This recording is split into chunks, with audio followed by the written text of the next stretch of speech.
South Korea, a country often portrayed as a miracle of modern development.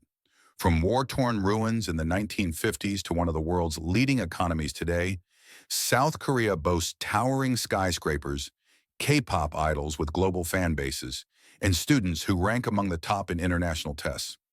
But behind this success story lies another reality, a darker one that doesn't make headlines as often but cuts deeper than any global ranking can show. It's a crisis that touches nearly every young South Korean, a system so intense that it has become both a badge of honor and a silent burden. This is the story of South Korea's education obsession and its devastating consequences. South Korea spends more on education than almost any other country. According to the OECD, in 2023, South Korean families spent 15.5% of their household income on private education, the highest among all member countries. At the heart of this spending is Hagwon culture, private cram schools that students attend after regular school hours. In 2022, over 73.5% of students in middle and high school were enrolled in at least one Hagwon. Some students even attend 3 or more different ones every day. These schools don't just teach, they train students for a single day. The Suneung, the College Scholastic Ability Test. Held once a year, it's a 9-hour marathon of language, math, science, and foreign languages. On test day, planes are grounded, traffic is diverted, and emergency services are on standby. It's not just a test, it's a national ritual.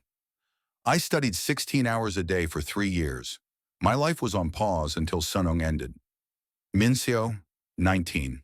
Daejeon. But the pressure doesn't stop after the test.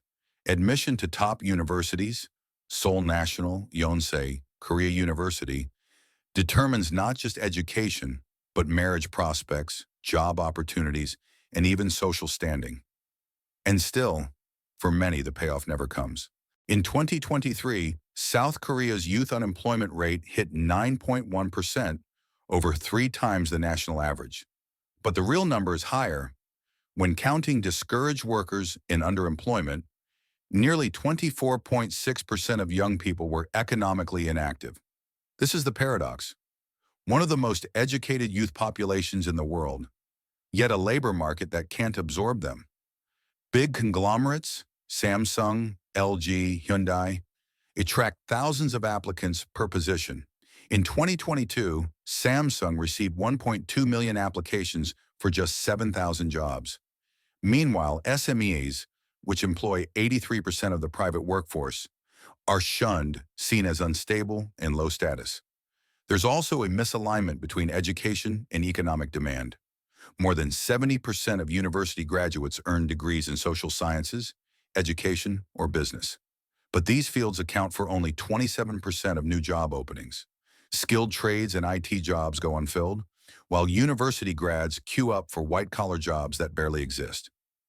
It's not that there are no jobs, it's that no one wants the ones we have. The CEO, mid-sized tech firm, Busan. This endless race for credentials has given rise to what's called the Spec Generation. Spec refers to the bullet points on a resume, GPA, TOEIC score, certifications, internships. Young Koreans now treat self-development as a full-time job, even after graduation. And the cost? In 2022, a national survey found that 34.1% of Koreans aged 19 to 29 showed symptoms of depression or anxiety. Among students preparing for Suneung, 1 in 4 reported suicidal thoughts at some point. South Korea has the highest youth suicide rate among OECD countries, at 11.4 deaths per 100,000 for those aged 15 to 24. Mental health is still heavily stigmatized, and help is hard to seek. I failed the Suneung twice. My parents stopped talking to me. I felt like I wasn't worth anything. Anonymous Online Forum, 2023. The constant competition doesn't just break individuals, it fractures communities. South Korea's youth are brilliant, resilient, and full of dreams. But dreams need room to grow. A society that ties worth to one test, one school, or one job risks losing its most valuable resource, its people. The question now is not whether students can endure the system, but whether the system still deserves to be endured. Because true progress isn't just measured in rankings or degrees, it's measured in lives that are lived fully, freely, and without fear.